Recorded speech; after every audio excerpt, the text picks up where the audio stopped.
Hello bachon, let's read the question. The question is two particles are in SHM with same angular frequency and amplitude A and 2A respectively along the same straight line with the same mean position. They cross each other at position A by 2 distance from mean position in opposite direction.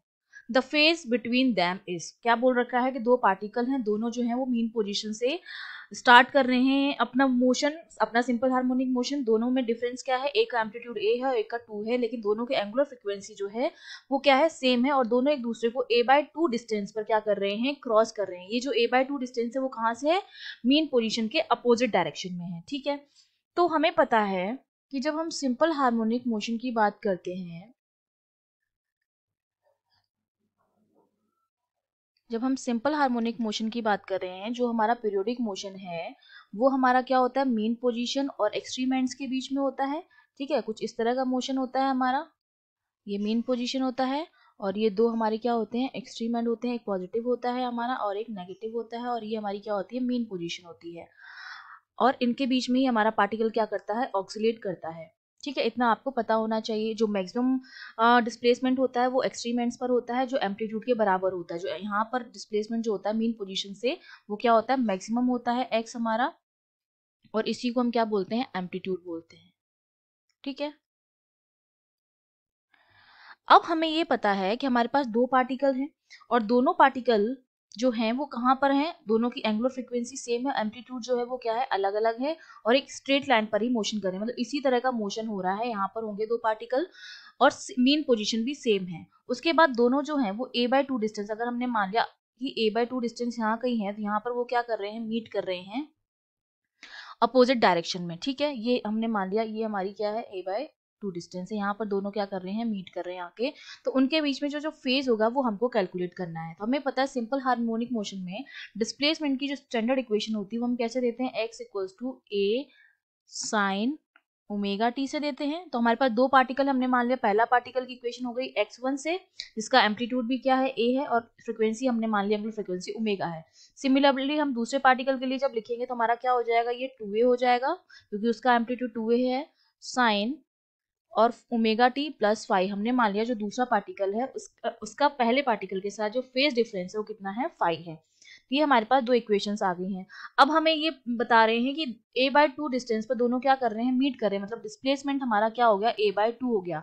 तो मैं इस x1 की जगह a by 2 put कर दूं तो मेरी ये इक्वेशन जो होगी वो किस तरह से हो जाएगी, a by 2 that is equals to a sine omega t, a से a कैंसिल हो जाएगा, साइन ओमेगा टी हाफ आएगा, और साइन ओमेगा टी जब हाफ आएगा दैट मीन्स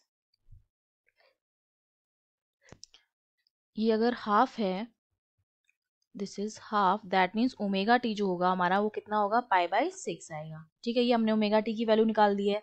और हमें पता है हमारी एंगुलर फ्रीक्वेंसी की जो वैल्यू होती है वो हमारी कितनी होती है, 2 पाई बाय कैपिटल टी होती है, जहां पर कैपिटल टी हमारा क्या होता है, टाइम पीरियड होता है। और टाइम पीरियड हमारा क्या होता है, एक रिवोल्यूशन को कंप्लीट करने में जितना टाइम लगता है वो हमारा होता है टाइम पीरियड। तो यहाँ से अगर मैं टी की वैल्यू निकालूं तो टी की वैल्यू मेरे पास कहाँ क्या आ जाएगी, यहाँ से अगर मैं टी कैलकुलेट करूँ तो मेरा जो टी आता है स्मॉल टी वो कैपिटल टी अपॉन 12 के बराबर आ जाता है। ठीक है, तो ये चीज हमने कैलकुलेट कर ली। हमको कैलकुलेट क्या करना है, फेज डिफरेंस। तो अब मेरे पास जो जो वैल्यूज आ गई हैं वो वैल्यूज मैं इक्वेशन 2 में पुट कर दूं, ओमेगा टी की वैल्यू भी यहाँ पर पुट कर दूं।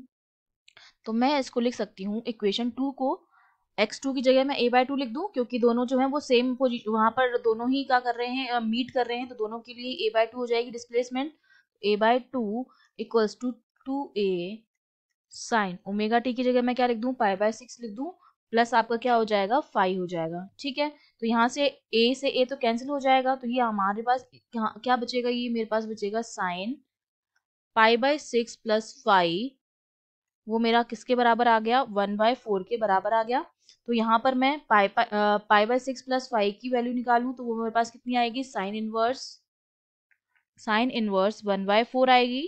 और अगर मैं 5 कैलकुलेट करूं तो मेरा 5 कितना आ जाएगा, ये मेरे पास आ जाएगा pi by 6 minus minus sine inverse 1/4। ठीक है, ये आ जाएगी हमारे पास, और ये जो वैल्यू आएगी माइनस में आएगी, लेकिन हमको ऑलरेडी बोल रखा है ये माइनस साइन क्या रिप्रेजेंट कर रहा है फेज में कि ये दोनों जो है वो कहाँ है, अपोजिट डायरेक्शन में, इसलिए ये हमारा क्या आ रहा है, माइनस साइन यहाँ पर आ रहा है। तो हमारा ये जो आ गया है दोनों के बीच का क्या आ गया है, फेज आ गया है।